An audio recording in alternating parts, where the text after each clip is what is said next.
जितना समय भगवान की कथा को देते हैं, हम जितना समय परमात्मा के स्मरण को देते हैं, हम जितना समय भगवान की शिव चर्चा में लगाते हैं, जितना जितना समय हम भगवान को दे रहे होते हैं, उतना उतना समय परमात्मा भी हमारे लिए निकाल कर हमारे सम्मुख में खड़ा मिलता है।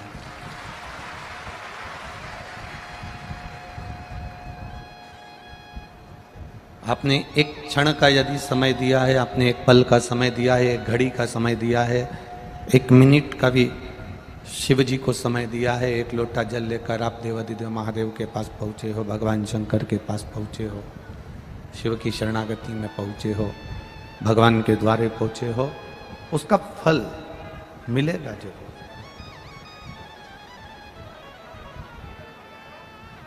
चतुराई और समझदारी,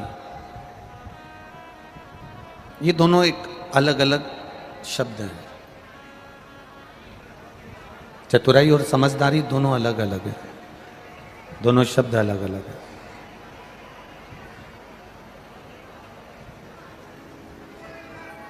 आप किसी को धोखा दे रहे हो,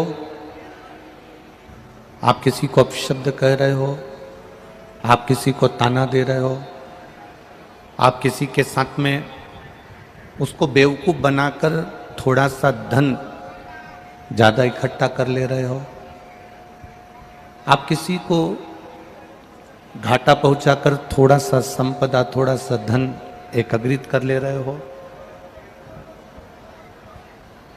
इसको समझदारी नहीं कहेंगे।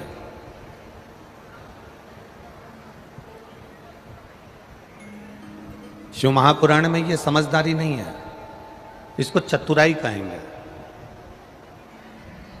चतुराई किसी के साथ धोखा करना सिखा देती है,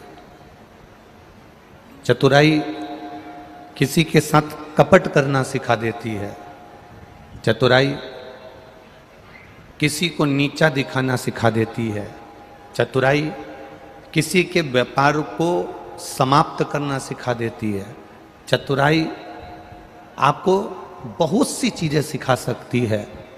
पर समझदारी और चतुराई में अंतर केवल इतना है कि चतुराई आपको किसी ना किसी को घाटा देना सिखाएगी, कहीं से धन अर्जित करना सिखाएगी, पर समझदारी भगवान की शरणागति और भजन और ईमानदारी से कमाने की राय देगी।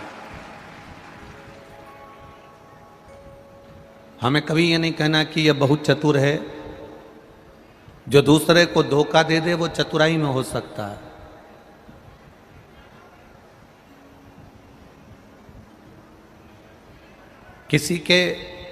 किसी व्यक्ति को बेवकूफ बना देना ये समझदारी नहीं है, इसको चतुराई कह सकते हैं। किसी के धन को खा जाना, इसको चतुराई कह सकते हैं। किसी की प्रॉपर्टी को अपना बना लेना, इसको चतुराई कह सकते हैं। पर समझदारी उसको कहा गया, समझदारी उसको कही गई कि आप कमाओ, धन लेकर आओ, पर किसी दूसरे का नहीं। आप बंगला बनाओ, पर किसी दूसरे की प्रॉपर्टी पर नहीं। आप जमीन बनाओ, पर किसी की कब्जा करी हुई नहीं। आप जो कुछ करो अपने परिवार के लिए, अपने घर के लिए, अपनी पत्नी के लिए, अपने बच्चों के लिए, अपने कुटुंब के लिए, अपने परिवार के लिए जो कुछ करना है सब करो, पर उसमें किसी का दिल ना दुखे, किसी का मन ना दुखे, किसी को दुख ना हो, इसको समझदारी कहा गया, इसको चतुराई नहीं कहा गया। इसको केवल समझदारी कहते हैं। इसको समझदारी कि आप ना अपने परिवार का बुरा होने दे रहे हो, ना आप दूसरे के परिवार का बुरा होने दे रहे हो। आप ना किसी अपने परिवार के व्यक्ति को तकलीफ में आने दे रहे हो, ना दूसरे व्यक्ति को तकलीफ में आने दे रहे हो। 33 कोटि देवी देवताओं में केवल एक देवाधिदेव महादेव एक ऐसे हैं जो दूसरे का भी भला कर रहे हैं और अपना भी भला कर रहे हैं। और अपने भक्तों से भी मेरा महादेव कहता है कि भूल से भी अपने शरीर के द्वारा, अपनी आत्मा के द्वारा, अपने चित्त के द्वारा, अपने मन के द्वारा, अपनी बुद्धि के द्वारा, अपने द्वारा किसी का दिल ना दुखे, किसी को कष्ट ना हो, किसी को तकलीफ ना हो। इस मन के द्वारा, इस चित्त के द्वारा, इस बुद्धि के द्वारा, इस शरीर के द्वारा, आपके द्वारा किसी का दिल नहीं दुखना चाहिए, किसी का मन नहीं दुखना चाहिए। हम तो यहां तक कहते हैं, शिव महापुराण यहां तक कहती है, आपके परिवार वाले राजी हों कि शिव महापुराण में चलना है, जाना है या जाएंगे, वो कह दें कि जाओ तो जाओ, वो मना कर दें तो आप शिव पुराण में भी मत जाओ, घर में रहकर टीवी पर कथा सुन लो, मोबाइल पर सुन लो। वो कहें कि तुम काम के टाइम कथा मत सुन, बाद में सुन लो। आजकल तो इतने अच्छे अच्छे साधन हो गए कि मोबाइल में रख लो, बाद में जब सब दुकान चले जाएं, कोई व्यापार में चले जाए, कोई स्कूल चले जाए, फ्री जब समय मिल जाए तब छत्रपति शिवाजी यहाँ संभाजी नगर की कथा को निकाल लिया और सुन लिया। किसी का दिल दुखाकर भजन भी नहीं किया जाता। हम तो यहां तक, कई लोग हमसे पूछते हैं,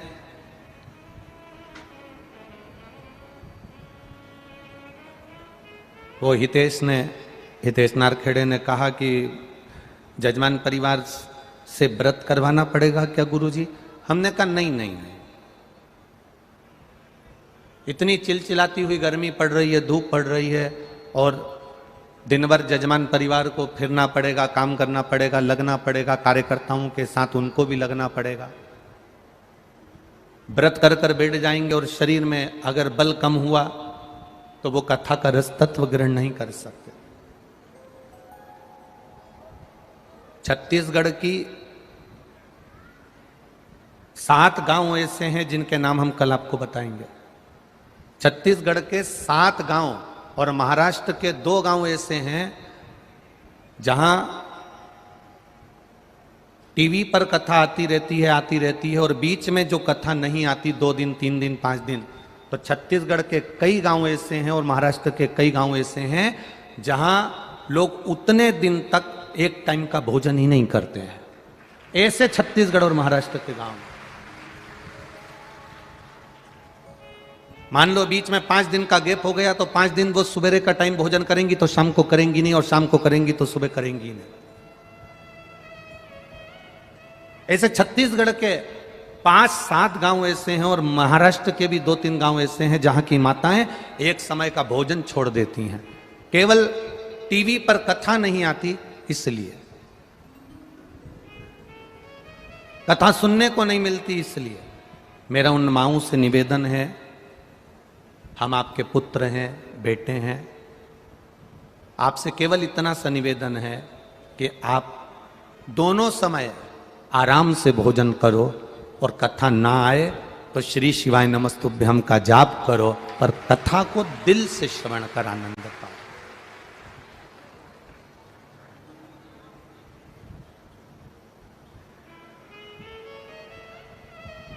आप हृदय से कथा का रस तत्व ग्रहण करिए।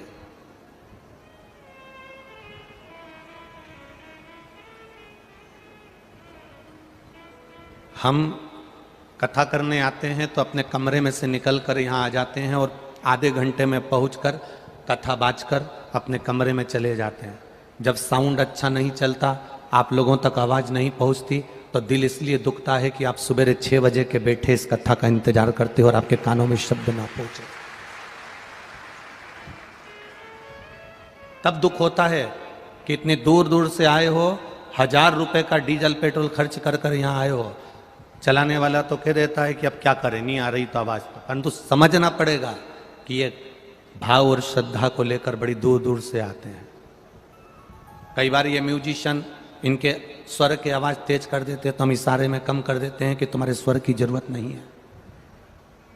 ये बड़ी श्रद्धा और विश्वास के साथ में 500-500, 700-700, 1000 किलोमीटर दूर से आए हैं। और केवल एक विश्वास लेकर आए हैं कि 7 दिन की कथा सुनूंगा, मेरा बाबा मुझे झोली भर कर देगा, जिंदगी में एक बार शिव पुराण में भी करवाऊंगा। इनका विश्वास केवल इतना सा है कि जिंदगी में एक बार शिव महापुराण की कथा में भी करवाऊंगा। ये विश्वास है मेरा, ये भरोसा है मेरा, ये दृढ़ता है मेरी। पर छल से नहीं,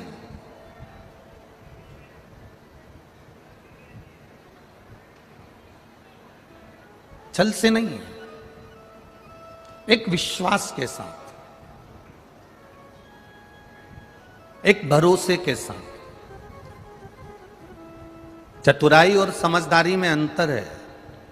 चतुराई करने वाला कभी भोलेनाथ को नहीं पा सकता और समझदारी करने वाला कहीं पर भी बैठ जाए भोलेनाथ उसके पास पहुंच जाते हैं। समझदारी किस चीज से होती है? समझदारी वो नहीं है कि आप बहुत पढ़ लिख गए तो समझदार बन गए, आप ऊंचे सिंहासन पर बैठ गए तो समझदार बन गए, आप एसपी कलेक्टर बन गए तो समझदार बन गए, आप कोई मंत्री का पद पा लिए तो समझदार बन गए, आप किसी खूब ऊंचे सिंहासन पर बैठ गए तो समझदार बन गए। पढ़ाई कर ली, इंजीनियर बन गए, डॉक्टर बन गए, कलेक्टर बन गए, एसपी बन गए, एसडीएम बन गए, मंत्री बन गए, संतरी बन गए, कलंतरी बन गए, उसका मतलब ये नहीं कि आप समझदार हो गए। समझदार किसको कहा गया? खूब पढ़ने वाला व्यक्ति समझदार नहीं होता, खूब पढ़ने वाला व्यक्ति समझदार की गिनती में नहीं आता। समझदार तब होता है कि डॉक्टर के ओहदे पर बैठने पर, इंजीनियर के ओहदे पर बैठने पर, मंत्री के ओहदे पर बैठने पर, ऊंचे सिंहासन के ओहदे पर बैठने पर, collector, SP, SDM, DSP, SSP, जो कमिश्नर आदि पद हैं उन पर बैठने के बाद भी आप किसी के दुख को देखकर दुखी हो जाओ और सुख कर देखकर सुखी हो जाओ, तब समझना कि आप समझदार हो। ये डिग्रियां तो कोई भी प्राप्त कर सकता है, डिग्रियों के बल पर तो कोई भी पद प्राप्त कर सकता है। कोई डॉक्टर बन सकता है, कोई इंजीनियर बन सकता है, कोई कलेक्टर बन सकता है, कोई मंत्री बन सकता है, कोई ऊंचे ऊंचे सिंहासन पर बैठ सकता है। उसमें समझदारी का पद नहीं होता। समझदारी डिग्रियों से नहीं आती, समझदारी वो आती है जो हमारे घर से दी जाती है। माँ बाप, घर के माता पिता अपने बच्चों को जो संस्कार देते हैं, कोई भूखा है उसको भोजन करा देना, कोई प्यासा है उसको पानी पिला देना। आप गाड़ी से जा रहे हो, पड़ोस का व्यक्ति नीचे गिर गया, आप खुश होकर अपनी गाड़ी आगे बढ़ाकर चले गए। बड़ी बड़ी गाड़ियों में आप बैठ कर जा रहे हो और सोचते हो मेरे पास में ये पद है, मेरे पास में ये प्रतिष्ठा है, मैं समझदार हूं। इसको समझदार नहीं कहा गया। किसी गिरे हुए को उठाकर हॉस्पिटल तक पहुंचा देना, ये समझदारी कहलाती है। किसी भूखे को भोजन करा देना, ये समझदारी कहलाती है। किसी प्यासे को पानी पिला देना, ये समझदारी कहलाती है। संत एकनाथ जी के पास में, पैठन के पास में आप रहते हो, वो संत एकनाथ जिन्होंने गधे को भूखा प्यासा देखा तो गंगा जल ले जाकर पिला दिया, वो संत एकनाथ की पीठ के पास आप निवास कर रहे हो। कलेक्टर कोई भी बन सकता है, पद कुर्सी किसी को भी मिल सकती है, सीए कोई भी बन सकता है, इंजीनियर कोई भी बन सकता है, डॉक्टर कोई भी बन सकता है। आप अच्छी पढ़ाई करो, एमबीए कोई भी कर सकता है, बीबीए कोई भी कर सकता है, ऊंचे सिंहासन पर कोई भी बैठ सकता है, फैक्ट्रियां कोई भी लगा सकता है। पर समझदारी का मतलब वो होता है कि किसी के दुख को देखकर आप दुखी हो जाएं और किसी के सुख को देखकर सुखी हो जाएं। पराये दर्द को अपनाए उसे इंसान कहते हैं। जो पराये का भी माल खुद खा जाए उसे हैवान कहते हैं। अब इंसान और हैवान में अंतर हो जाता है। जो दूसरे के दर्द को समझे, दूसरे के दुख को समझे, दूसरे के कष्ट को समझे, वो समझदारी है, उसे समझदारी कहते हैं।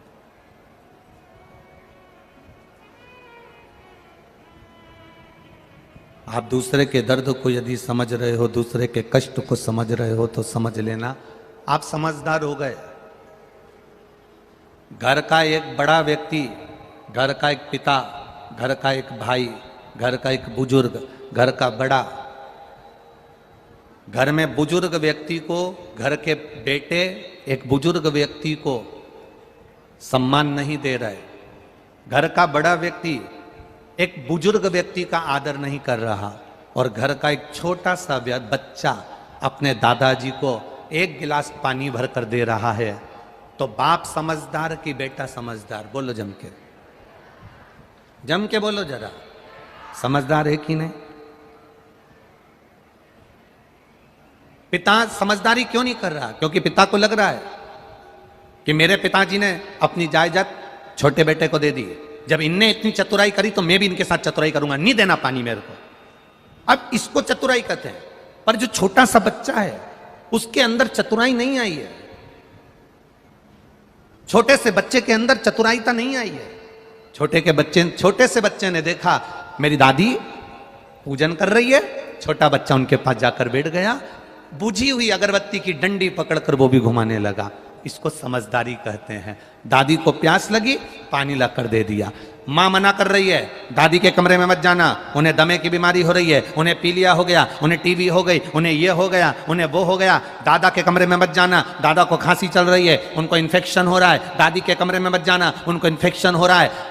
पत्नी ने अपने पति को रोक लिया, पति ने अपनी पत्नी को रोक लिया, देवरानी ने जेठानी को रोक लिया, पर घर का एक छोटा सा बच्चा ऐसा होता है जिसको बीमारी का भी भान नहीं होता। वो अपने दादा दादी से प्रेम करता है, इसलिए उनके कमरे में दौड़कर चले जाता है। चतुराई तुमको आती होगी, पर उस बच्चे को चतुराई नहीं आती महाराज। आज कथा में लोगों को थोड़ा बुरा लग सकता है, पर एक बात कहना चाहेंगे।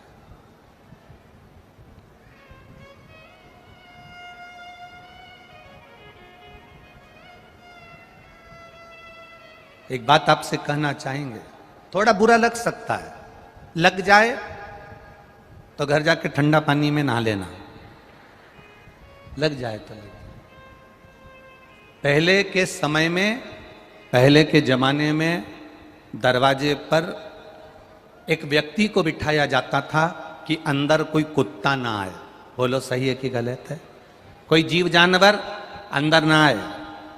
पहले के समय में एक चौकीदार, एक व्यक्ति को, मनुष्य को, इंसान को बिठाया जाता था कि अंदर कोई कुत्ता ना घुस जाए, अंदर कोई जानवर ना घुस जाए, अंदर कोई जीव जंतु प्रवेश ना कर जाए। आज के जमाने में दरवाजे पर कुत्ते को बिठाया जाता है कि कोई इंसान अंदर प्रवेश ना कर जाए। बदलाव देखिए, कितना बदलाव है। कुत्ते को साबुन से नहला रहे हो और अपने आप को गौरव महसूस कर रहे हो कि मैंने कुत्ता नहलाया। कुत्ते की चेन पकड़कर,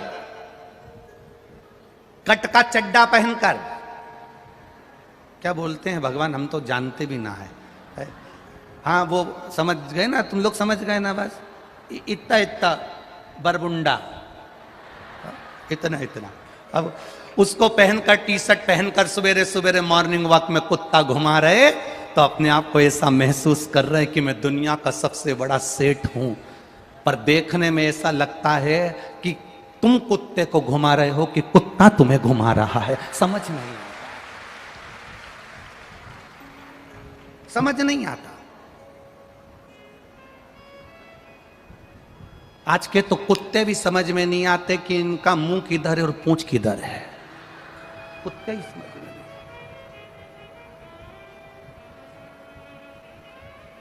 और तो और फिल्मों में कुत्ते का चरित्र इतना दिखाया कि कुत्ते को गोदी में लेके हीरोइन इसने कुत्ता का चरित्र इतना दिखाया। अब जितने लोग वो फिल्म देख रहे थे उतने लोग मन में सोच रहे थे हम ही कुत्ता बन जाते। अब जिसको भगवान शरीर दिया और परमात्मा संत बनने के लिए दिया और वो अपने आप को कुत्ता बनाने का प्रयास कर रहा, जरा समझिएगा। थोड़ा बुरा जरूर लगेगा, पर एक निवेदन करेंगे, जितना प्रेम आप कुत्ते को देते हो, जितना समय आप कुत्ते को देते हो, जितना प्रेम आप कुत्ते से करते हो, समय पर रोटी देना, बिस्कुट देना, दवाई देना, नहलाना, चैन से बांधना, अंदर लाना, बाहर ले जाना, घुमाना, गाड़ी में ले जाना, जितना समय आप कुत्ते को देते हो, उसमें से 10% समय घर के बुजुर्गों को दे दोगे तो जिंदगी संवर जाएगी। केवल 10% समय घर के बूढ़े व्यक्ति को देना चालू कर दो तो जिंदगी संवर जाएगी। कुत्ते से लाड लड़ाओगे तो अगला जन्म तुम्हारा कुत्ते का पाओगे, पर बुजुर्गों से लाड लड़ाओगे तो उनके आशीर्वाद से कब करोड़पति बन जाओगे पता नहीं चल पाएगा। उनका आशीर्वाद, उनका हाथ तुम्हारे सिर पर पड़ेगा तो तुम्हारी जिंदगी सार्थक हो जाएगी, तुम्हारा जीवन धन्य हो जाएगा। करो प्रेम, अगर करना ही है तो गौ माता से प्रेम कर लो, गाय के बछड़े से प्रेम कर लो, गाय की बछिया से स्नेह कर लो। प्रेम करो, प्रेम श्वान से नहीं, कुत्ते से नहीं।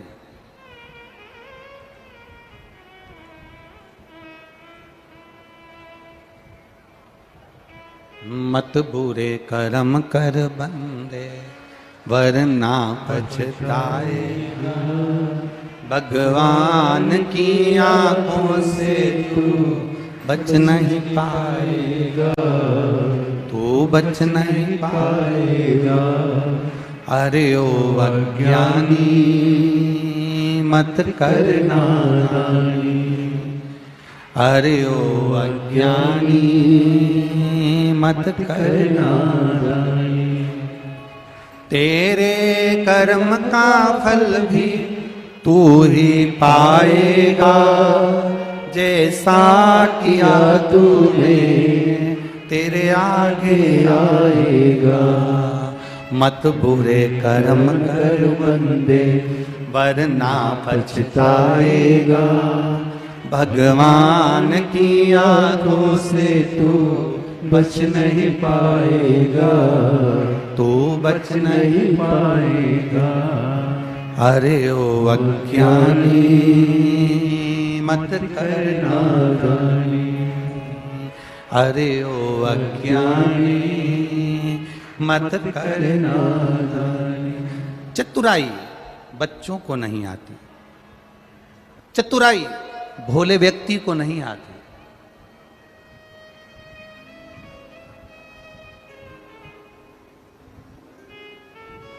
चतुराई मेरे महादेव को भी नहीं आती। भस्मासुर ने वर मांगा, ऐसा वर दे दो मैं जिस पर हाथ रखूं वही भस्म हो जाए। अगर चतुराई आती तो भस्म होने का आशीर्वाद देते क्या? नहीं। भोले थे, चतुराई नहीं आती। समझदारी थी मेरे भोलेनाथ में, पर उन्होंने वर दे दिया तू जिस पर हाथ रखे वही भस्म। चतुराई थी उस भस्मासुर में जो शिवजी पर ही हाथ रखने चला गया। चतुराई थी भस्मासुर में तो वो शिवजी पर हाथ रखने चला गया। शंकर जी दौड़ते दौड़ते दौड़ते दौड़ते दौड़ते दौड़ते भगवान विष्णु के पास पहुंच गए, क्योंकि उनको मालूम है ये भी चतुर है तो उसका नाम भी चतुर नारायण है, मैं उसके पास चले जाता हूं। अगर ये चतुर है तो मैं चतुर नारायण के पास चले जाता हूं, और चतुर नारायण के पास पहुंच गए।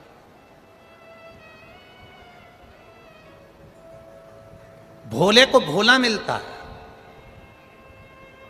समझदार को समझदार मिलता है, और चतुर को जम के बोलो चतुर मिलता है। आप अगर आज किसी को धोखा देकर 2 रुपए ज्यादा कमा भी लोगे ना कोई तुमको ऐसा चतुर मिलेगा, तुमने उसको धोखा दिया, वो तुम्हें धोखा देकर तुमने 2 रुपए उससे ज्यादा लिए, वो तुमसे 10 रुपए लेकर जाएगा। चतुर को चतुर मिलता।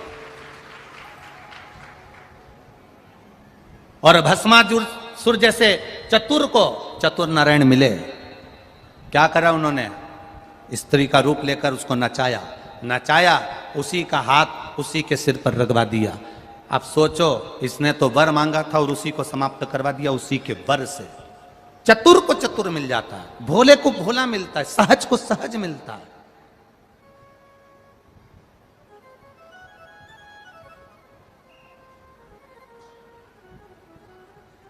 जिनको लगता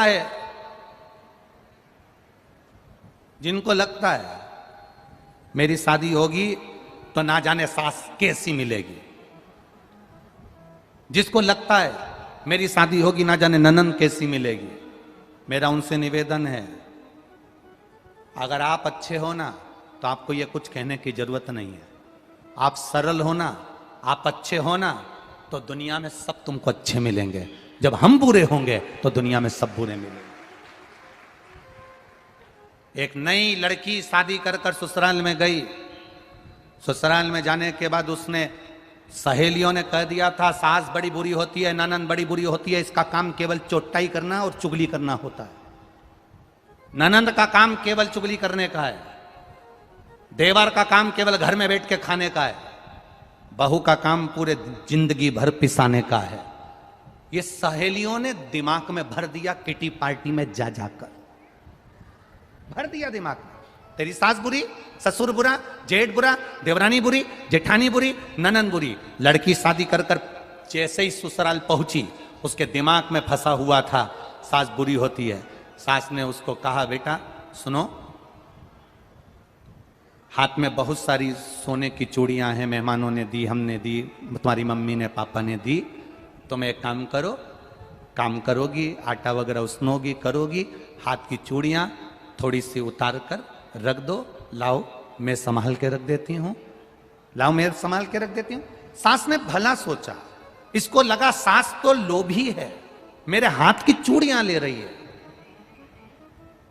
बेटा अलमारी में साड़ियां ज्यादा हैं, मैं ननन को भेज देती हूं तुम्हारी, उसको दे देना, वो दूसरी अलमारी में रख देगी। इसको लगा ननन चोर है, चुगलखोर है। ससुर ने शाम को कहा बेटा कल तुमने भिंडी की सब्जी बना ली थी, आज तुम टमाटर की सब्जी बना लेना। इसको लगा ससुर बड़ा लोभी है। हर व्यक्ति में इसको दोष नजर आया, क्योंकि इसकी बुद्धि में पहले से ही दोष भरा हुआ था और इसने अपना रंग ढंग दिखाना चालू करा। कहीं सास को कुछ बोले, कहीं ननन को कुछ बोले, कहीं देवर को बोले, कहीं जेठ को बोले, कहीं ससुर को बोले। सब इससे बात करना बंद कर दिए, दूर हो गए। अभी शादी करी 15-20 दिन हुए, ये बहू ऐसा क्यों कर रही है, आखिर इसको क्या पड़ गया ऐसा, समझा रहे हैं, समझ नहीं रही। ये विदा लेकर अपने पिताजी के घर गई। माँ ने पूछा बेटा तेरे ससुराल वाले मिले होंगे, कैसे लगे सब? बेटी ने कह दिया सास नंबर 1 की बेकार, ससुर लोभी, ननन चुगलखोर, देवर मक्कार बैठे बैठे खाता है, जेठ और बुरा, जेठानी सबसे गंदी, और मेरा पति वो तो राक्षस है।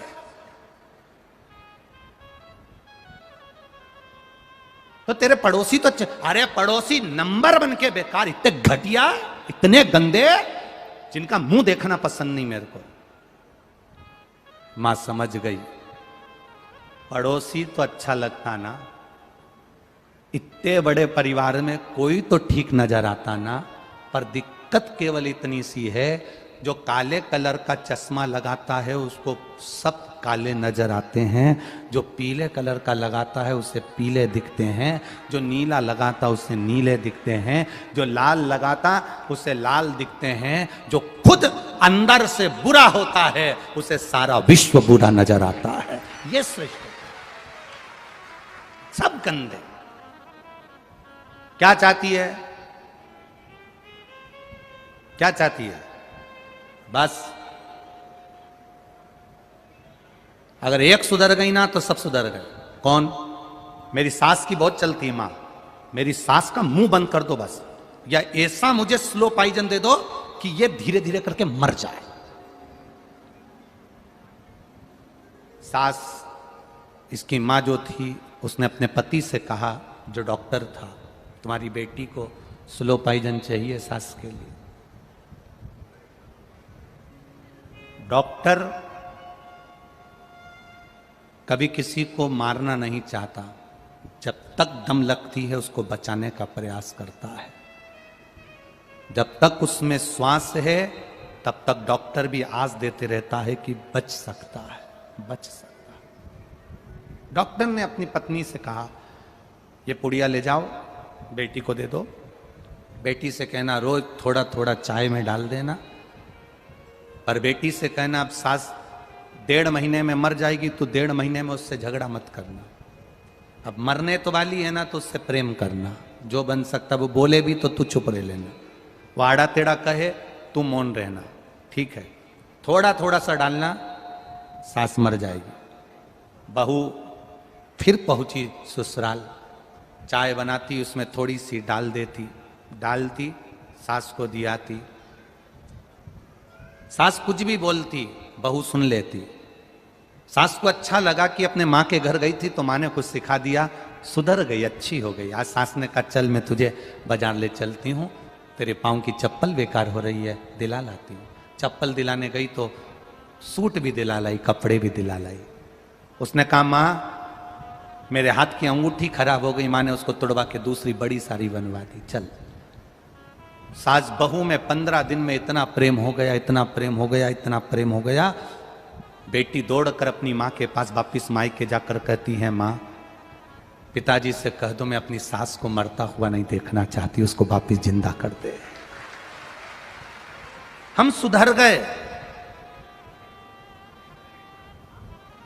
हम अपने आप को संवार लें।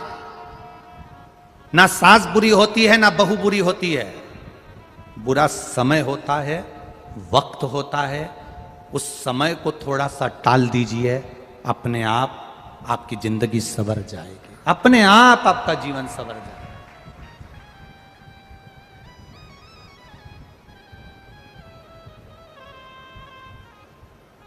समय टलना चाहिए, कभी कभी समय टल नहीं पाता। कल शाम को 7 बजे उड़ीसा में एक ट्रेन हादसा हो गया, 250 लोगों के प्राण चले गए और 900 लोग हॉस्पिटल में पड़े हुए हैं। आपको और हमको भगवान से यही प्रार्थना करना है कि जो हॉस्पिटल में पड़े हुए हैं, मेरे महादेव महामृत्युंजय बनकर चले जाओ और उनको ठीक कर कर उनको अपने घर पहुंचा दो। जो शांत तो हो गए, मेरे देव अधिदेव महादेव उनको अपने चरणों में स्थान प्रदान करें।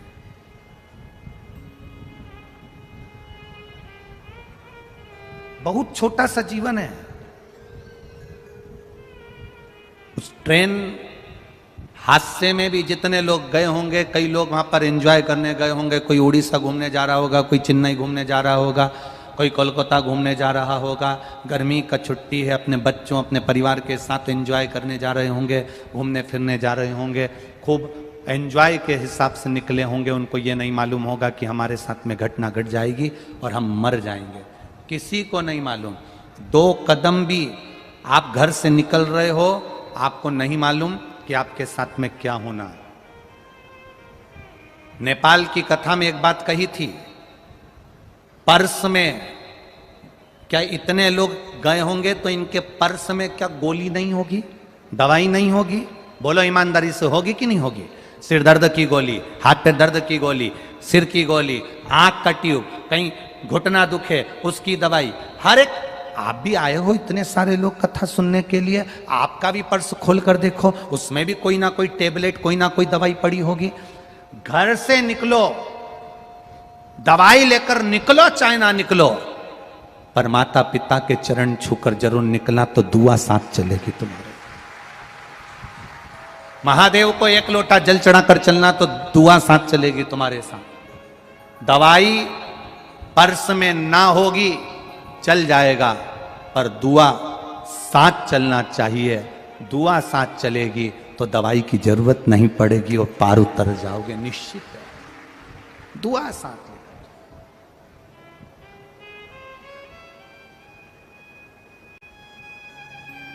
भजन के बल को बढ़ाओ, जीवन का कोई भरोसा नहीं है, कोई सार तत्वता इस शरीर की है ही नहीं। कब जाना पड़ जाए, कब प्राण चले जाए, कब प्राण छूट जाए, कोई भरोसा नहीं।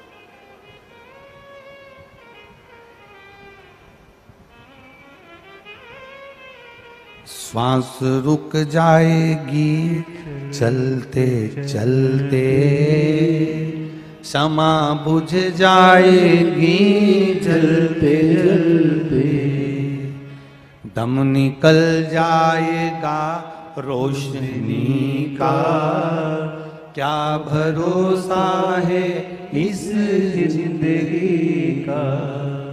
ये जीवन का कोई भरोसा नहीं, कोई भरोसा नहीं। कोई कहे आपसे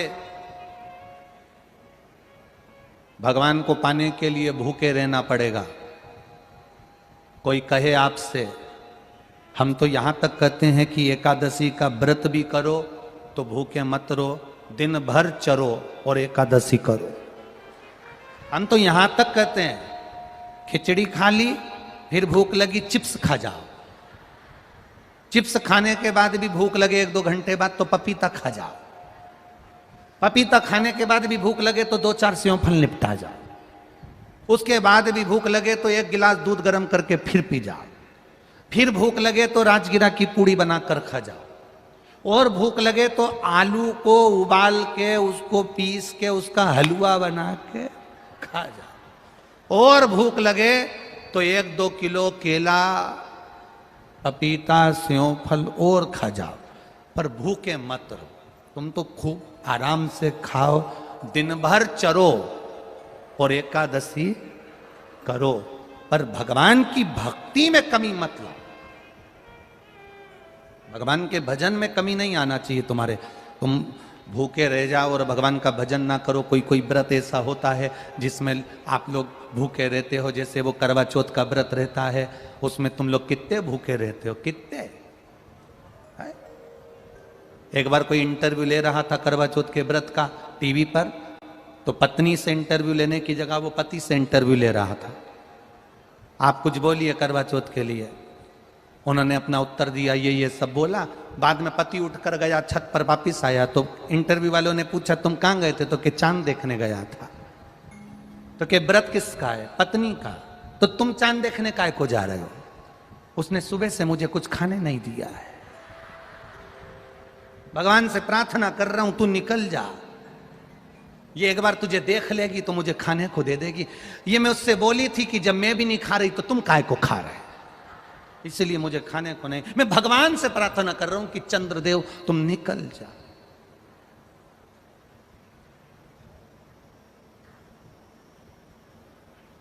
चांद निकल भी गया, पत्नी चांद को चलनी में देख रही है, फिर पति का मुंह देख रही है। पति इसका मुंह नहीं देख रहा। 1200 रुपए की साड़ी दिलाई थी वो देख रहा। प्राण खा गई थी जब तक साड़ी ना दिलाई, करवा चौथ का व्रत नहीं करा। और पूरे व्रत में एक दिन पहले से कह रही थी, सुन लो कल मेरा करवा चौथ का व्रत है, साड़ी दिला दो, कल मेरा करवा चौथ का व्रत है, साड़ी दिला दो, नहीं दिलाओगे तो मैं व्रत आधा कर तोड़ दूंगी। पति को लगा ये तो मेरा सुसाइड कराने की आफत, इसने व्रत तोड़ा और मैं निपटा, उससे अच्छा इसको 1200 की साड़ी दिला दी। कहां चित्त जा रहा। अलमस्त रहकर, खुश रहकर, प्रसन्न रहकर भगवान का भजन कर, दुखी होकर नहीं।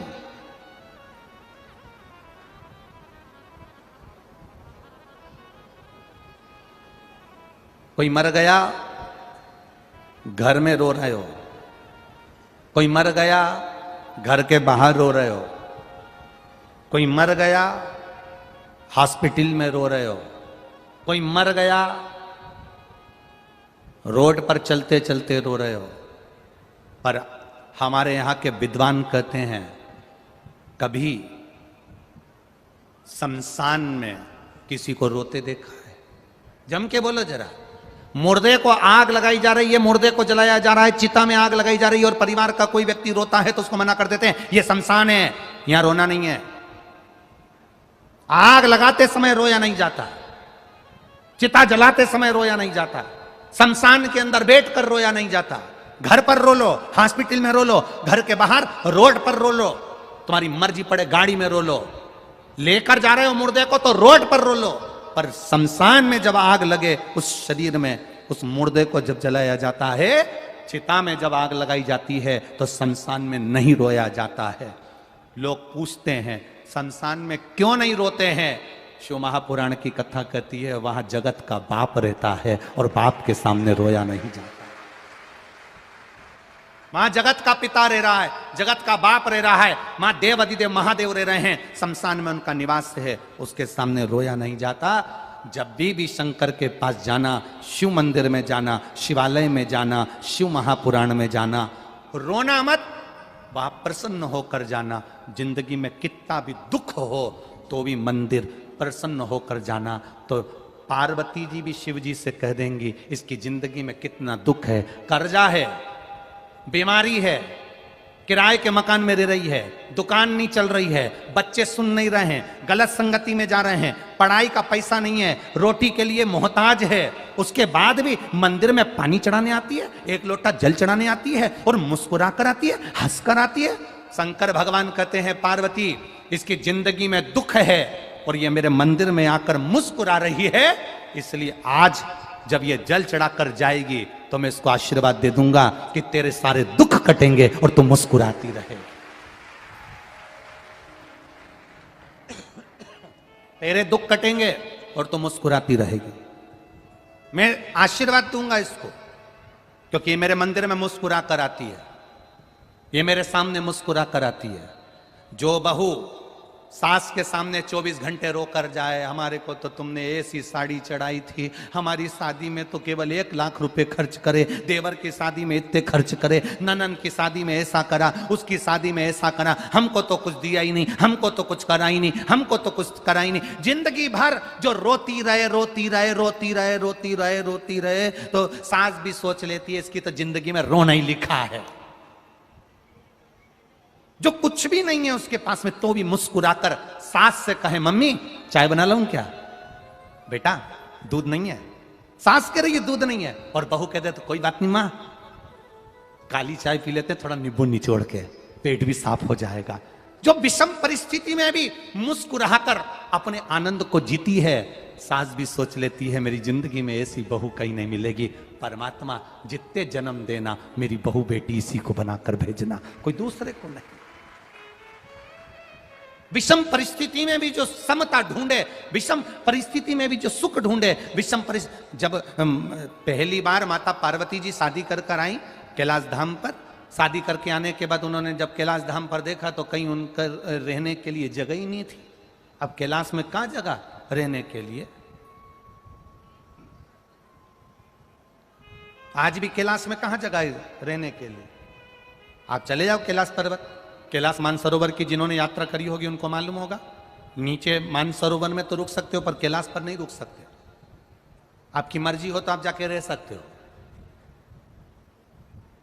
4-6 महीने रह के बता दो कैलाश के पास, ऊपर मानसरोवर में नहीं, ऊपर कहां रहने की जगह? पार्वती मैया विवाह कर कर आई तो कैलाश पर कहीं रहने की जगह नहीं थी। माता पार्वती जी शिव जी के पास आकर बैठ गई। बैठने के बाद देवादिदेव महादेव ने पार्वती को देखा और पार्वती को देखकर पूछा, पार्वती तुम आज जब मेरे साथ शादी कर कर आई, नंदी पर बैठकर आई तो बोलती रही, नंदी पर बैठकर आई तो बोलती रही, शादी में फेरे डले तब बोलती रही, जयमाला हुई तो बोलती रही, प्रसन्न रही, बोली, अच्छा व्यवहार करा, पर जब से तुम घर आई हो तब से तुम्हारा मुंह उतरा हुआ है।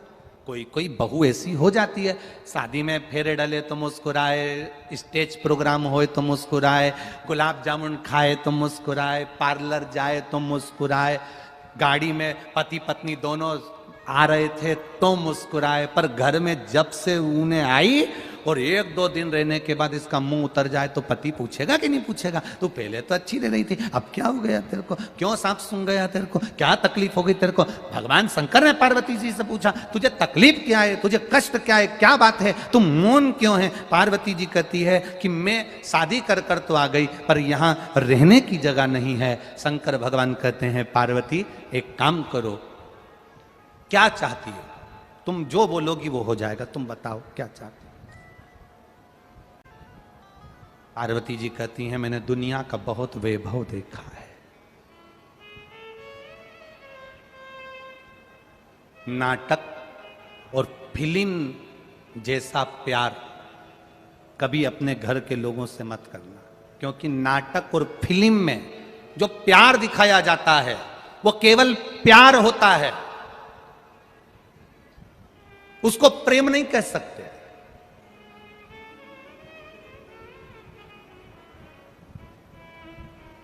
उसको प्रेम नहीं कह सकते।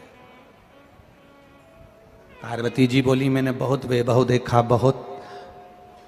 नारायण भगवान के यहां कितना सुंदर वैकुंठ है, ब्रह्मा जी के यहां कितना सुंदर सुख है, इंद्र के यहां कितना सुख है, अपने यहां तो कुछ भी नहीं है। तुम जैसा बोलोगी वैसा हो जाएगा। बोलो तुम्हें क्या चाहिए, बोलो। कुछ नहीं, बस रहने के लिए एक सुंदर महल बन जाए, इससे बढ़कर क्या चाहिए। विश्वकर्मा जी को बुलाया और बुलाकर सुंदर समुद्र के बीच में महल बनवाया। पर भगवान तो भगवान थे, उन्होंने जो लीला रची कि ये दूसरे का वैभव देखकर अपना वैभव मत बनाना, दूसरे का वैभव देखकर वैभव मत बनाना। लोग कहते हैं किसी भांग पीने वाले से पूछो कि तुम भांग क्यों पीते हो, तो वो कहता है ये तो शंकर भगवान का, बोलो बोलो जम के, प्रसाद है, ये शिव जी का प्रसाद है, इसलिए हम पी रहे हैं। कोई गांजा पिए, उससे पूछो ये दम क्यों लगा रहे हो, गांजा क्यों पी रहे हो, ये तो भगवान शंकर भी पीते थे। तो अच्छा, शिव जी भांग पीते थे इसलिए तुमने भांग पीना चालू करी, शिव जी गांजा पीते थे इसलिए तुमने गांजा पीना चालू करा, ये तुम कहते हो। शिव पुराण में कहीं नहीं लिखा कि शंकर ने भांग पी कि गांजा पिया। शिव जी भांग पीते हैं इसलिए हम भांग पी रहे हैं, शंकर भगवान गांजा पीते हैं इसलिए हम गांजा पी रहे हैं। तुम शंकर जी की होड़ कर रहे हो। कोई कोई ऐसा है कि उसने जटा भी बना ली, हम शंकर का स्वरूप में रहते हैं, कोई के हम चंदन लगाते, कोई के हम रुद्राक्ष पहनते, कोई के हम शंकर के स्वरूप में रहते हैं। शंकर जी भांग पिए तो हम भांग पीते, शंकर जी गांजा पिए तो हम गांजा पीते हैं। तो मेरा निवेदन है, शंकर जी विष भी पीते हैं, पी लो, वो काहे को छोड़ रहे। शिव शंकर भगवान तो विष भी पिए हैं ना, तो पियो।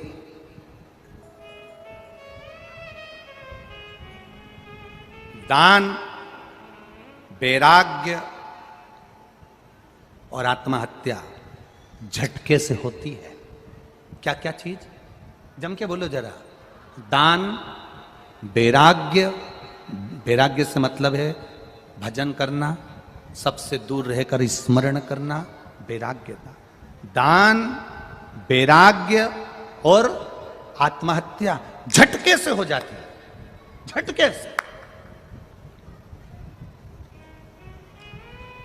आत्महत्या करने जा रहे हो, मरने जा रहे हो, और मरते मरते एकदम विचार आ गया मेरी पत्नी और बच्चे का क्या होगा, नहीं मरा, वापिस आ गया, और विचार ही नहीं करा और मर गया तो मर गया। दान करने के लिए चले, एक कटोरी चावल लिया, एक 10 रुपए लिए, 50 रुपए लिए, 100 रुपए लिए, 500 रुपए लिए, 1000 रुपए लिए। दान करने के लिए विचार आया मन में, टीवी पर कथा सुन रहे थे, मोबाइल पर कथा सुन रहे थे, यहां बैठकर कथा सुन रहे थे, और मन में आया मेरा भी मन करता है कि 500 रुपए, 50 रुपए, 100 रुपए, 200 रुपए में दे दूं। बस तुमने विचार करा और मन से, हाथ में मोबाइल आया और तुमने दिया, या बैंक में गए या कहीं गए और दे दिया तो दे दिया। और फिर विचार आया कि मैं दान करूंगा, और मन में आया कि मुझे दान करना है, और दान करने जैसे ही चला इतने में मन में आया कि अब मैं थोड़ा 7 दिन की कथा पूरी सुन लूं, इसके बाद दान करूंगा। इतने में मालूम पड़े 500 रुपए पल्लू में बांध के लाई थी दान करने के लिए, आखिरी दिन दूंगी, आखिरी दिन दूंगी, आखिरी दिन दूंगी। इतनी मालूम पड़ा 7 दिन में ना जाने किसने पल्लू भी खोल लिया, लेके भी निकल गया। अब रो रही मैं तो दान करने के लिए 500 रुपए लाई थी, पड़ोसन से कह रही मैं 500 रुपए लाई थी दान करने, तो करे नहीं, आखिरी दिन करती, आखिरी दिन। 7 दिन निकाले, ये जिंदगी के 7 दिन। शिवपुराण कितने दिन की, भागवत कितने दिन की, जन्म कितने दिन में हुआ अपना?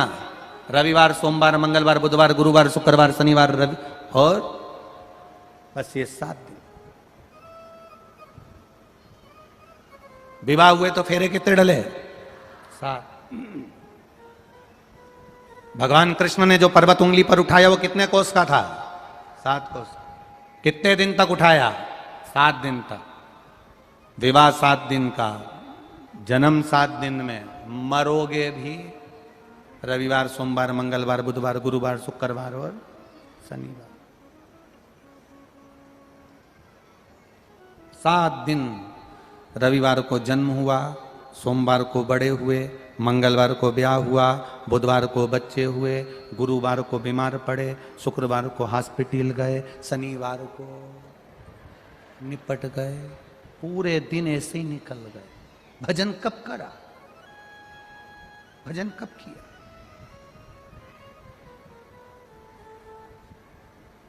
दिन गए, समय गया, समाप्त हो गया।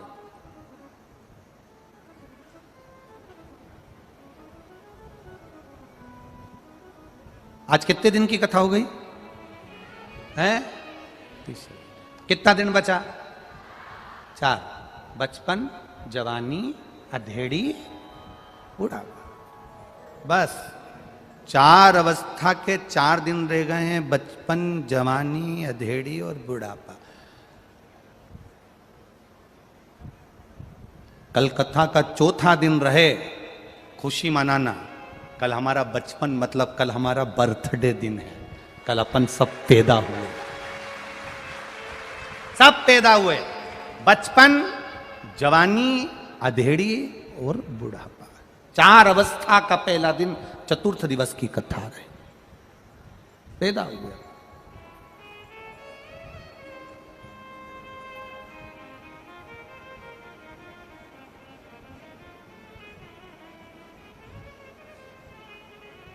कितना सुंदर संवाद है।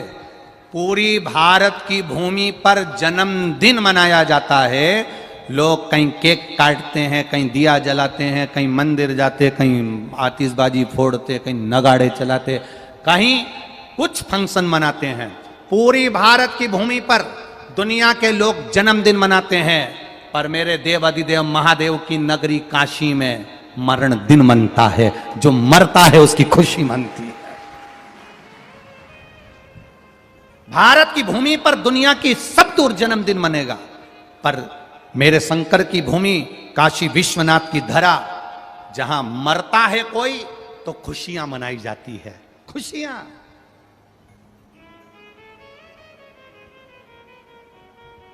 क्यों? क्योंकि काशी में मरने वाले को गुरु मंत्र मेरे महादेव देकर भेजते हैं। उसका फिर पृथ्वी पर जन्म नहीं होता, वो तर जाता है। जन्म और मृत्यु के प्रपंच से छूट जाता है। गया गया।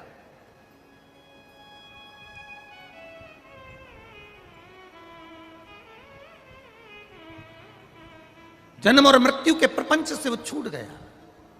ये इतने सारे लोग, भक्त लोग कथा सुनने आते हैं पंडाल में 7 दिन की। अपने साथ में अपने पूर्वजों का कोई मर गया, अधोगति में चले गया, कोई समाप्त हो गया, बहुत अभिलाषा लेकर चले गया, अटैक आ गया, कोरोना में चले गया, सुसाइड कर लिया, कुछ हो गया, बीमारी से चला गया, कुंवारे मर गया, जवानी में मर गया, अधोगति में मर गया, कोई बहू, कोई बेटा, कोई पति, कोई पिता, कोई अचानक जो मर गया, उसका फोटो भी लेकर यहाँ लोग कथा में आते हैं। आपने कई लोगों को देखा होगा फोटो लेकर बैठे रहते। कारण क्या है? कारण क्या है कि ये फोटो लेकर कथा में बैठी हुई हैं? ये फोटो लेकर कथा में बैठे हुए हैं। बाकी की कितनी कथा आप लोग टीवी पर देखते हैं, जितनी आप टीवी पर कथा देखो, चाहे भागवत जी सुनो, चाहे रामायण जी सुनो, चाहे देवी भागवत सुनो, कितनी भी कथा सुनना, उसमें आपको ये फोटो लेकर बैठा हुआ कोई नहीं मिलेगा। अपने अपने पूर्वजों का, अपने अपने पितरों का, अपने अपने घर गए हुए जीवों का फोटो लेकर किसी कथा में कोई नहीं मिलेगा। केवल एक शिव महापुराण में लोग फोटो लेकर बैठे रहते हैं। उसका कारण क्या होता है? क्या कारण? केवल एक कारण, जो पार्वती जी से महादेव ने कहा था, पार्वती ये तुम रुका, जो चंचुला को कथा सुना रहे हैं, ये तुम रुका जो चंचुला को कथा सुना रहे हैं, ये कथा कोई साधारण नहीं जिसके जजमान आप और हम बनकर बैठे हैं। ईश्वर जी गोरा जी बनकर गणा और गोर बनकर बैठे हैं। सुनो पार्वती, जिस स्थान पर शिव महापुराण की कथा होती है, जो उस कथा को श्रवण करने के लिए जाता है, उसके घर के जीव उसके साथ कथा श्रवण करने के लिए पहुंचते हैं। जब कथा पूरी हो जाती है तो उन जीवों का कल्याण अपूर्व हो जाता है अपने आप। सारी पुराणे तुम्हारी 7 पीढ़ी को तार सकती है, पर शिव महापुराण के लिए उज्जैन के ऋण मुक्तेश्वर मंदिर की दीवार पर पत्थर पर अंकित कर कर लिखा कि केवल एक शिव महापुराण की कथा ऐसी है, शंकर भगवान का गुणगान ऐसा है, शिव तत्व ऐसा है, शंकर भगवान की शिव महापुराण ऐसी है जो 7 पीढ़ी नहीं 71 पीढ़ी को तार देती है। केवल एक शिव महापुराण की कथा जो सुनता है, सुनकर जो बाहर निकल कर जाता है, अपने अपने गांव में कथा सुनने के बाद अगर आप जाते हो, आपके शरीर से जो हवा छू कर भी निकल जाती है, तो वहां पर भी जो जीव तड़प रहा होता है, पड़ा हुआ होता है, उसका भी कल्याण हो जाता है, उसकी भी मुक्ति सहज हो जाती है।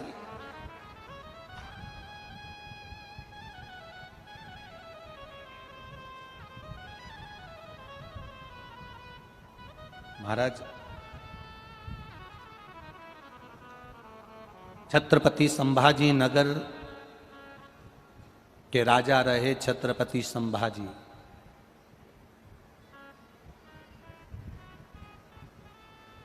जितना कष्ट छत्रपति संभाजी महाराज ने नहीं झेला होगा, उससे 1000 गुना ज्यादा कष्ट छत्रपति संभाजी महाराज की धर्मपत्नी येसुबाई ने झेला था। येसुबाई ने झेला था, छत्रपति संभाजी की धर्मपत्नी। छोटे से बच्चे को लेकर कारागार में डाल दिया गया था। सालों साल बैठी रही। महादेव की उपासक थी, शिव की उपासक। हिम्मत नहीं आ रही थी। येसुबाई ने हिम्मत नहीं आ रही। इन उपद्रवियों ने उनको बंद कर दिया, रख दिया, जेल में डाल दिया, छोड़ा नहीं। बेटे को छोड़ दिया पर येसुबाई को नहीं छोड़ा था। कितना कष्ट झेला होगा वो येसुबाई ने, इतना कष्ट।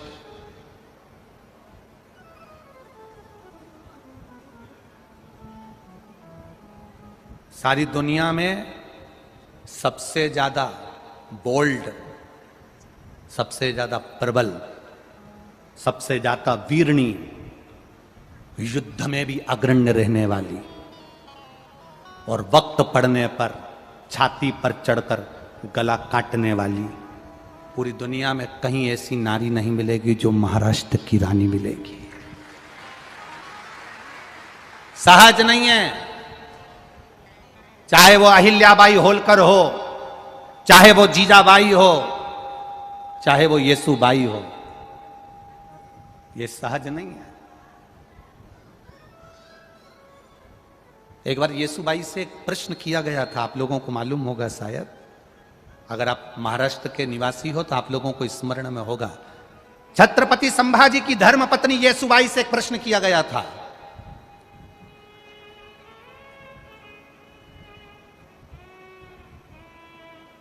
छत्रपति संभाजी की धर्मपत्नी येसुबाई से प्रश्न किया एक बार। स्वयं छत्रपति संभाजी ने ही प्रश्न कर लिया, स्वयं। कितनी विद्वान होगी येसुबाई, जरा अंदाजा लगाएगा। सभा बैठी थी, येसुबाई पास में बैठी थी और छत्रपति संभाजी के उस नगर में प्रश्न किया गया येसुबाई से। आज छत्रपति संभाजी के इस नगर में वो प्रश्न आपके सामने हम भी दे रहे हैं और उसका उत्तर जो येसुबाई ने दिया वो भी हम दे रहे हैं। छत्रपति संभाजी के उस नगर में राज सिंहासन पर बैठी येसुबाई, छत्रपति संभाजी ने प्रश्न किया, सुनो येसुबाई, हम आपसे पूछना चाहते हैं नारी सीता ही क्यों रहती है? नारी कभी क्या गौतम बुद्ध बनने को तैयार नहीं होती है? येसुबाई ने कहा नारी बुद्ध भी बनने को तैयार हो जाए पर नारी सीता ही बनी रहना चाहती है। उसका कारण केवल एक है, स्वामी, नारी बुद्ध बनेगी, बुद्ध बनने को तैयार हो जाएगी, गौतम बुद्ध बनने को तैयार हो जाएगी, पर वो सीता ही बनी रहना चाहती है। क्यों? उसका एक कारण है, जैसे गौतम बुद्ध अपना घर छोड़कर चले गए, जंगल में चले गए, अगर एक नारी अपना घर छोड़कर चली जाती है तो लोग उसको ताना दे देकर मार देते हैं, ना जाने किसके साथ भग गई होगी, किसके साथ चली गई होगी। और अगर गौतम बुद्ध जंगल में रहने के बाद वापस लौट कर आते हैं, अपनी धर्म पत्नी के सम्मुख में पहुंचते हैं, अगर एक नारी थोड़े दिन वन में रहने के बाद वापस लौट कर आए तो दुनिया के लोग ताना दे देकर मार देते हैं, ना जाने किसके साथ रहकर आई होगी। इसलिए नारी बुद्ध नहीं बनना चाहती, नारी सीता, अहिल्या और नारी सावित्री बनना चाहती और अनसुईया बनना चाहती है। नारी के जीवन में बहुत कष्ट है, बहुत कष्ट, बहुत भारी जिंदगी होती है स्त्री की जिंदगी, नारी की जिंदगी। और बोल्डता भी बहुत रहती है, बहुत। मेरा विश्वास कहता है, मेरा भरोसा कहता है, ये मेरा विश्वास कहता है, इस व्यासपीठ से कहने में पीछे नहीं हटूंगा। आप लोग बुलाएं चाहे ना बुलाएं अगली बार, परंतु कहकर जरूर जाऊंगा, ये मेरा विश्वास कहता है। वो तो दिल्ली की थी साक्षी, जो उसको 40 बार चक्कू मारकर और पत्थर से सिर फोड़कर मार दिया। अगर महाराष्ट्र की कोई बेटी होती तो गला काट कर आ जाती।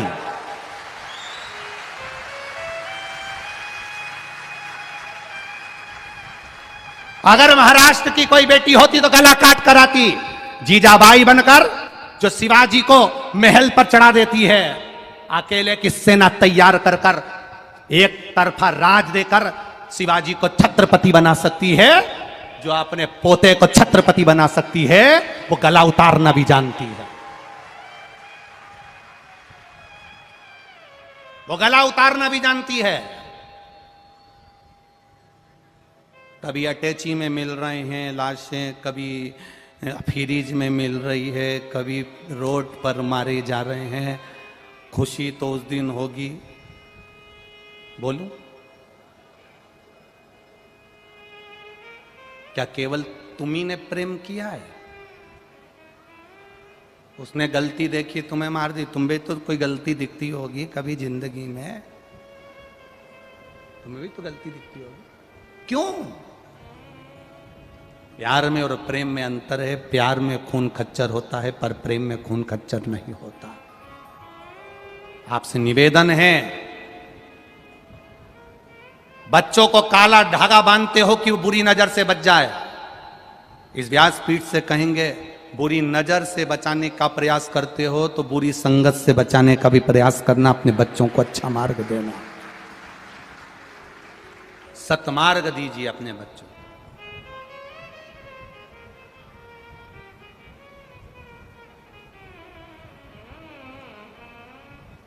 ये विधायक जी, आपके लिए पत्र आया है। आपके लिए बहुत पत्र आए हैं विधायक जी। ये पत्र लिखा है किसी बेटी ने, यहीं रहते हैं सारे पत्र, आप पढ़ सकते हो। उस पत्र में विधायक जी के लिए, प्रदीप जी जायसवाल जी के लिए उसने लिख कर दिया कि हिंदू धर्म सम्राट के रूप में हैं हमारे जायसवाल जी, उनको मैं धन्यवाद देता हूं। इस पत्र में लिखा, पत्र में जब वक्त पड़ता है, जब जरूरत पड़ती है, तब सामने जाकर खड़े हो जाते हैं। हम भी यही कहना चाहेंगे आपसे, चतुराई नहीं, समझदारी रखिए।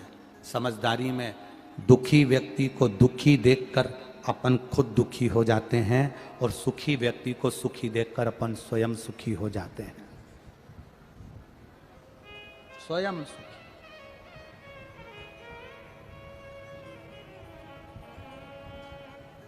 एक बात कहना चाहेंगे, इतनी सारी कथाएं राजनीति के नेताओं की करी, पर जायसवाल जी आपके बेटे जैसा ऋषिकेश और उसका भाई जैसा छोरा नहीं देखा। आपके बेटों जैसा बेटा, ऋषिकेश जैसा छोरा नहीं देखा, उसके बड़े भाई जैसा बेटा नहीं देखा। आप अंदर बैठे हो, वो रोड पर कार्यकर्ताओं के साथ खड़े रहकर व्यवस्था करवाने में लगा रहता है।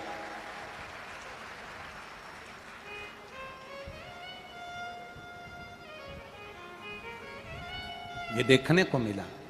एक कथा और मालेगांव में करी थी, वहां दादा बाबू भूसे जी की, उनके भी बेटे ने बहुत मेहनत करी। यहां पर भी देखा कार्यकर्ताओं के साथ ऋषिकेश और उसका बड़ा भाई दोनों सेवा में लगे। बहुत जरूरी है, बहुत जरूरी।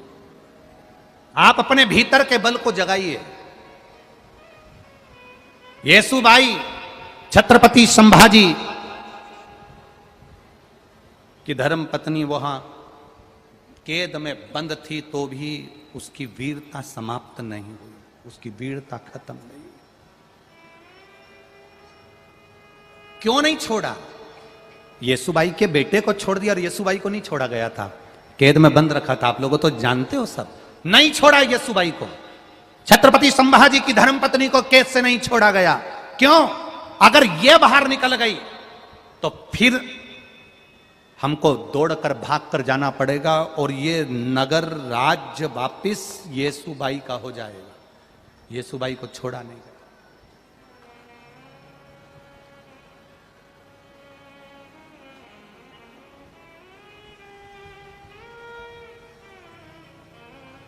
हमें तो कभी कभी आश्चर्य होता है कि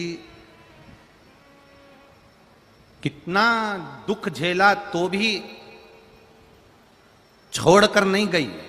आज के जमाने की लड़की जरा सा दुख पड़ जाता है छोड़कर चली जाती है अपने मायके, और मां भी कह देती है यहीं रह, तू तो क्या करेगी जाकर, क्या करना अपने को वहां पर जाकर। ना, दुख है ना, थोड़ा सा निभाने का प्रयास करिएगा। समय बुरा होता है, समय को थोड़ा निकालने का प्रयास करना।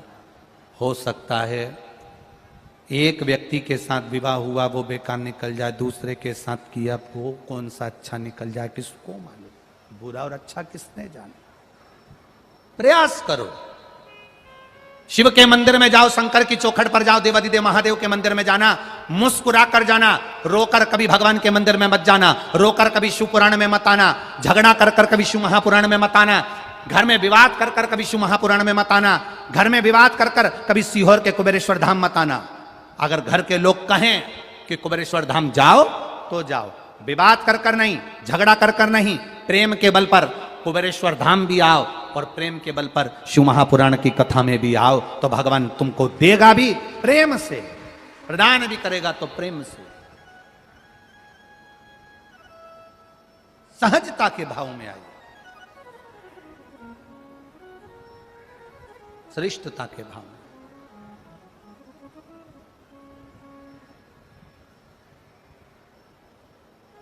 महाराज विद्वत्ता, फिर निवेदन है आपसे। पार्वती जी ने शिव जी से प्रश्न किया और शंकर भगवान ने पार्वती से कहा, क्या बात है, तुम्हारा चेहरा क्यों उतरा हुआ है? तुम्हारे चेहरे को उतार कर क्यों बैठी हुई? बहुत ध्यान देना मेरी जीजियों, और बहुत ध्यान देना मेरे जीजाओं, अच्छे से ध्यान देना। कभी भी घूमने जाओ ना, पति के साथ में अगर कहीं जा रही हो ना, और पतियों से निवेदन है अपनी पत्नी के साथ अगर कहीं जा रहे हो ना, चेहरे को स्माइल बनाकर रखना, थोड़ी प्रसन्नता बनाकर रखना। मुंह उतार कर रहोगे ना, श्रेष्ठता नहीं रहेगी। पत्नी घूमने जा रही पति के साथ और विवाद कर कर गए और चेहरा उतरा हुआ है तो पति को अच्छा नहीं लगेगा, और पत्नी अगर पति के साथ जा रही और पति का चेहरा उतरा है तो पत्नी को अच्छा नहीं लगेगा। थोड़ी प्रसन्नता जीवन में रखो, थोड़ी प्रसन्नता।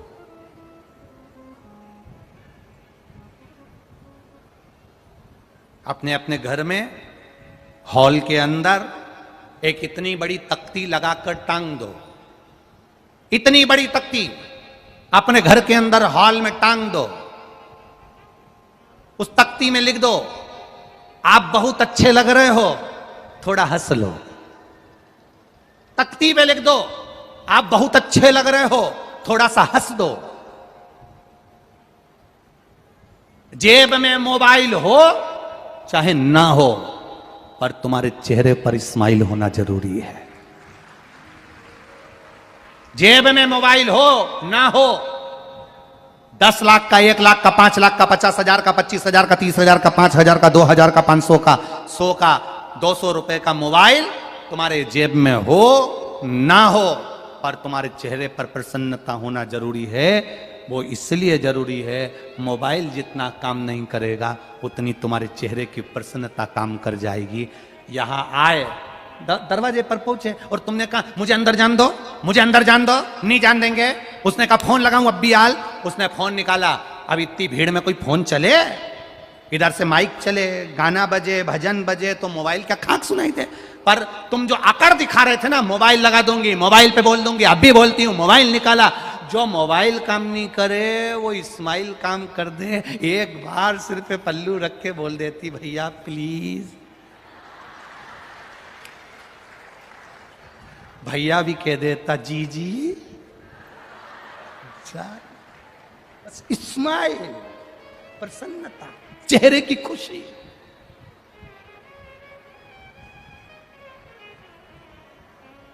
कितनी भी गाड़ी भरी हो, कितनी भी गाड़ी, खूब सीट भरी हो ट्रेन के अंदर, खूब गाड़ी भरी हो, एक छोटा सा तो शब्द है प्लीज,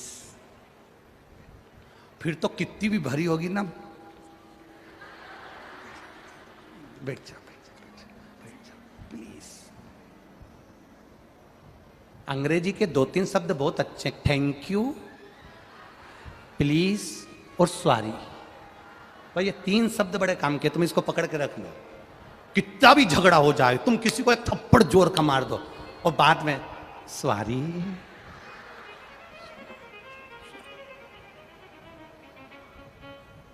हो गई। कोई ने तुम्हारे लिए इतना काम करा और तुमने एक शब्द छोटा सा थैंक यू, बस हो गया। मोबाइल किसी काम आएगा कि नहीं आएगा, पर तुम्हारे चेहरे की प्रसन्नता तुम्हारा काम कर जाएगी। शंकर जी के मंदिर में तुम्हारा मोबाइल काम आएगा कि नहीं आएगा, पर एक लोटा जल और मुख से बोला गया श्री शिवाय नमस्तुभ्यम काम कर कर चला जाएगा। चेहरे पर प्रसन्नता रखो, वो प्रसन्नता महादेव के चरणों की रखना। लोग पूछें तो इतने खुश क्यों हैं? मीराबाई से पूछा गया था, बार बार पूछा गया। लोग पूछे कि तू क्यों इतरावे, क्या तो मिला जो तू फूलों समावे। मीराबाई ने एक ही शब्द कहा था, मेरो एक ही मंत्र महान के गुरु मेरो समरथ है। मेरो क्या तो करे गो यमराज, गुरु मेरो समरथ है। जब हमारा गुरु प्रबल हो, जिस गुरु के मुख से वाणी सुनी, जिस गुरु के मुख से ज्ञान लिया, जिस गुरु के मुख से शब्द सुना, जिस गुरु के मुख से भजन सुना, जिस गुरु ने कहा शिव पर विश्वास रखना, और उस वचन को मैंने अपने दिल में संजो कर रख लिया, अपने हृदय में संजो कर रख लिया। अब कोई कुछ भी कहे, मेरा शंकर मेरे साथ है, बस इतना विश्वास तुम्हारे अंदर आ गया तो यमराज भी पीछा पांव पकड़कर वापिस चला जाएगा, तुम्हारे को आंच नहीं आने देगा। विश्वास प्रबल रखिए, भरोसा, दृढ़ता, एकाग्रता प्रबल रखिए।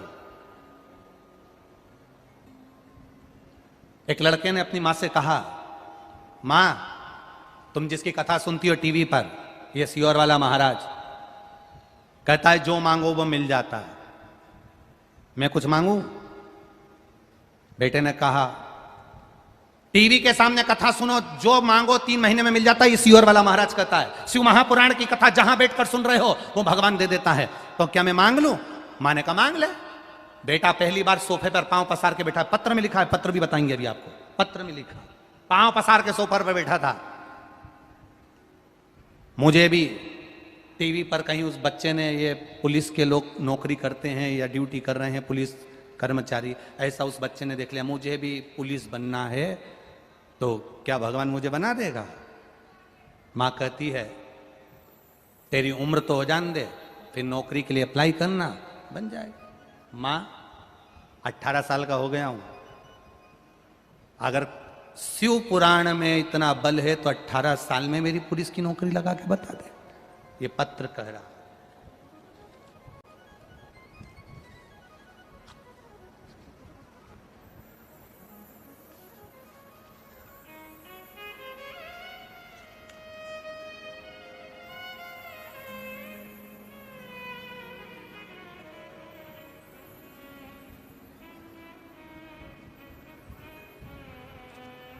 शंभु शरण पड़ी मांगू घड़ी रे घड़ी, दुख काटो दया करी न दर्शन आपो। शंभु शरण पड़ी मांगो घड़ी दुख काटो दया करी न दर्शन आपो। शंभु शरण पड़ी मांगो घड़ी रे घड़ी, दुख काटो दया करी दर्शन आपो।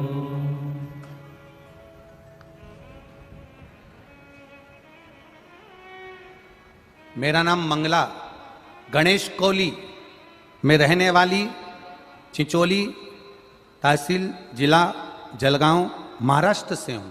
कहीं बैठी हो तो हाथ हिलाइएगा, कहीं बैठी हो तो अपना हाथ हिलाइएगा। मेरा नाम मंगला गणेश कोली, मैं रहने वाली चिंचोली तहसील जिला जलगांव महाराष्ट्र से हूँ। मेरा मोबाइल नंबर ये है। पत्र आप लोग भी अपने अपने टीवी पर स्क्रीन पर उस पत्र को पढ़िएगा। कहीं बैठी हो तो हाथ हिलाइएगा, कहीं दिखी क्या? अच्छा आप ही हैं, ठीक है, ऐसा हाथ हिला दो, दिख गए? ऐसा हाथ हिला दो एक बार। पत्र में लिखा, मेरा बेटा मुझसे कहता है, आप कहते हो क्या भगवान सुनता है? टीवी के सामने मांगोगे तो सुन लेगा। तेरी उम्र हो जान दे बेटा, फिर तू पुलिस की नौकरी के लिए अप्लाई करना। तो क्या हुआ? सियोर वाला महाराज तो कह रहा है 18 साल का हुआ हूं ना मां, भगवान है तो नौकरी लगा दे। उसमें लिखा, इतना बड़ा चमत्कार ये दुनिया का कहीं नहीं हो सकता गुरुदेव। इतना, आप पत्र पढ़िए, गुरुदेव इतना बड़ा चमत्कार हुआ कि मेरा बेटा 18 साल की उम्र में रायगढ़ पुलिस में भर्ती हो गया। ये शिव तत्व है, ये शंकर है। इस पत्र में लिखा है। बहुत बहुत बधाई हो बाबू आपको, खुश होइए। एक बार दोनों हाथ हिला दो फिर से। हाँ, बहुत बहुत बधाई। बैठिए। हर हर महादेव। शिव किसको कहते हैं? ओघड़ी किसको कहते हैं? दयालु किसको कहते हैं? फिर आपसे कहेंगे, एक निवेदन फिर करेंगे, सब तुम्हारे भाग्य में जो लिखा होगा वो देंगे, पर महादेव वो देता है जो दुनिया में कोई नहीं दे सकता, वो मेरा महादेव दे देता।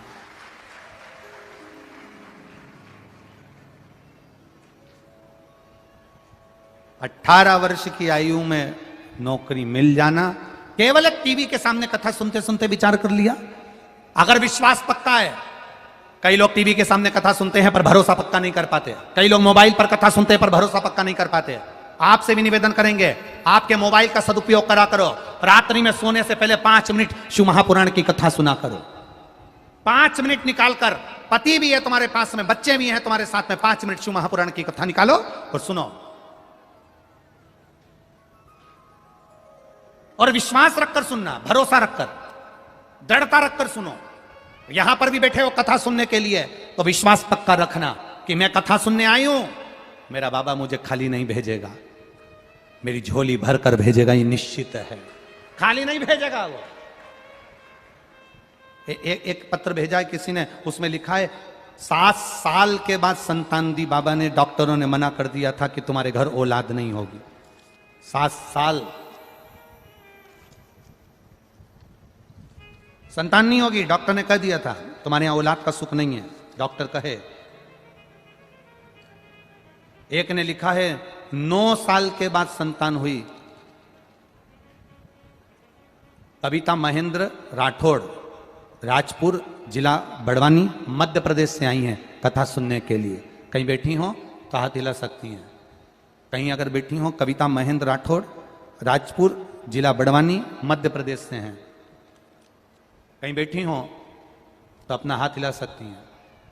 जिन्होंने पत्र में लिखा है, बैठी हैं क्या? कहीं बैठी हो तो हाथ हिला सकती हैं। जिन्होंने पत्र में लिखा 9 साल के बाद भगवान ने संतान दी है, ये शिव कृपा। और एक ने लिखा 7 साल के बाद डॉक्टर ने मना कर दिया था, सारी उम्मीदें छोड़ दी थी, आस छूट गई थी, तब भगवान ने कृपा कर कर संतान का सुख दिया है। ये शिव कृपा है, ये शंकर। ओ खड़े, खाली न जाता कोई दर से तुम्हारे, खाली न जाता कोई दर से तुम्हारे, मैं भी खड़ी हूँ नंद के बाहे पसारे, मैं भी खड़ा हूँ नंद के बाहे पसारे, अपने हृदय से लगा लो, लगा लो।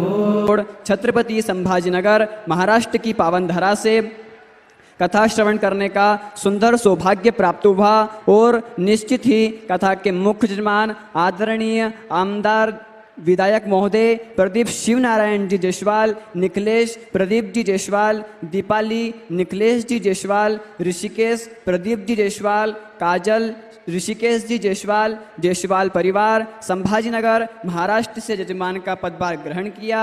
न केवल अपने जीवन को कृतात्म किया, अपितु जन समुदाय विश्व कल्याण को कथा श्रवण कराकर निश्चय ही आपने पुण्य का कार्य किया है। बाबा भोलेनाथ की कृपा जब तक जीव पर ना हो, इस संसार में, इस सृष्टि में, इस दुनिया में कोई भी कार्य संभव नहीं हो सकता। हम सभी को निरंतर प्रयत्न करना चाहिए कि बाबा की आराधना करें, उनका गुणगान करें और निरंतर उनका धन्यवाद देते रहें, क्योंकि इतना सुंदर जीवन हमें महादेव की कृपा से प्राप्त हुआ है। सुंदर कुल में हमें जन्म मिला, ये महादेव की कृपा है। और सुंदर वर्ण में हम सब पैदा हुए हैं, ये महादेव की कृपा है। और निरंतर हम सभी भगवान का धन्यवाद करते रहें, उनका गुणगान करते रहना चाहिए, उनका जप, स्मरण, अनुष्ठान आदि करते रहना चाहिए। सुंदर कथाएं प्रतिदिन हम सभी श्रवण करते हैं और ये भी एक सौभाग्य की बात है कि शिव पुराण की कथा निरंतर हम श्रवण करते हैं। ये बाबा भोलेनाथ की कृपा है।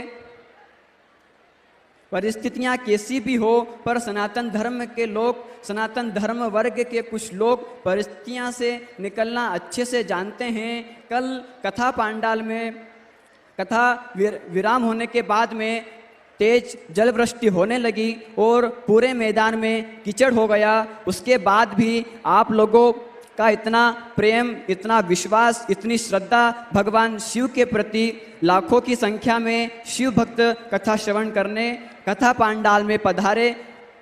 आप सभी के चरणों में नमन करता हूँ। आप सभी की इतनी अपार श्रद्धा और प्रेम देखकर मैं आप सभी के चरणों में नमन करता हूँ। इतनी शालीनता से बैठे हुए, जिसको जहाँ जगह मिलती है वो वहाँ बैठ जाता है, जहाँ गीला हो उसके बाद भी वहाँ बैठ जाते हैं।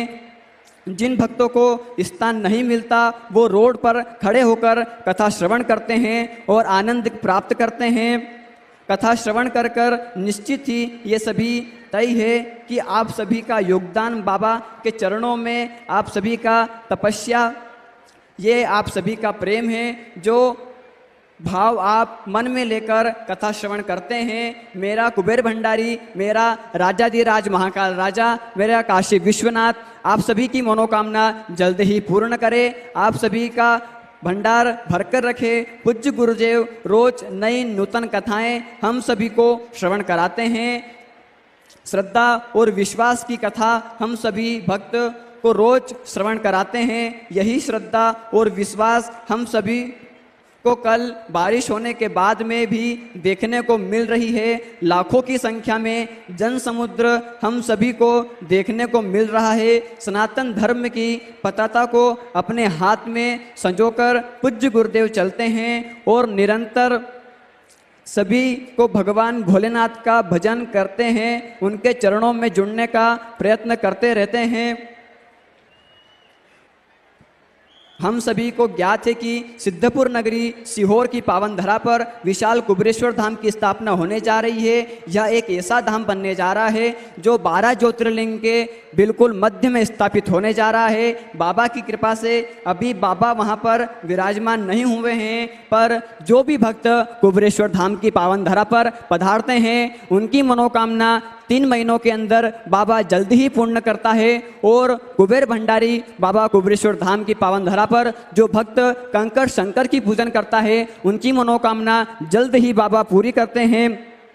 पर उनकी कृपा और करुणा सभी जीव पर विद्यमान होती है। जो भी सच्चे मन से मनोकामना लेकर कुबेर भंडारी के चरणों में आता है उन सभी की मनोकामना भगवान जल्द ही पूर्ण करता है। साथ में मंदिर निर्माण का कार्य चल रहा है। श्री विठलेश सेवा समिति सीहोर के सानिध्य में वृद्धाश्रम और गौ माता की सेवा सुचारू रूप से चल रही है। भोजन भंडारा प्रतिदिन सुचारू रूप से चलता है। भोजन प्रसाद ग्रहण करते हैं। लाखों सैकड़ों भक्त रोज प्रतिदिन कुबेरेश्वर धाम की पावन धरा पर भोजन प्रसाद ग्रहण करते हैं। सभी आप सभी के सहयोग से ही ये पावन पुनित कार्य संभव होते हैं। और ऐसे ही कुछ पावन पुनित दानदाताओं के नाम कुछ इस प्रकार। सोनाली गणेश परदेसी जी की ओर से नासिक से 500 रुपये की सहयोग राशि प्राप्त हुई। चेतन पटेल सूरत से 501 रुपये की सहयोग राशि प्राप्त हुई। गुप्तदान बेमेत्रा से 501 रुपये की सहयोग राशि प्राप्त हुई। प्रीति यादव भोपाल से 1001 रुपये की सहयोग राशि प्राप्त हुई। गोवंती साहू छत्तीसगढ़ से 501 रुपये की सहयोग राशि प्राप्त हुई। अंगूरबाला गोपाल रतलाम से 501 रुपये की सहयोग राशि प्राप्त हुई। भारत शर्मा अमरावती से 500 रुपये की सहयोग राशि प्राप्त हुई। संध्या जी सिसोदिया दिल्ली से 501 रुपये की सहयोग राशि प्राप्त हुई। सुयंश अवस्थी दिल्ली से 1100 रुपये की सहयोग राशि प्राप्त हुई। रमन जी परमार हमीरपुर से 1100 रुपये की सहयोग राशि प्राप्त हुई। शिवांगी जी मिश्रा की ओर से मंदिर निर्माण में 500 रुपये की सहयोग राशि प्राप्त हुई। दिनेश कुमार जी यादव कानपुर से 501 रुपये की सहयोग राशि प्राप्त हुई। स्मृति बाला रायपुर से 551 रुपये की सहयोग राशि प्राप्त हुई। हर्षिस जी हरिद्वार से 500 रुपये की सहयोग राशि प्राप्त हुई।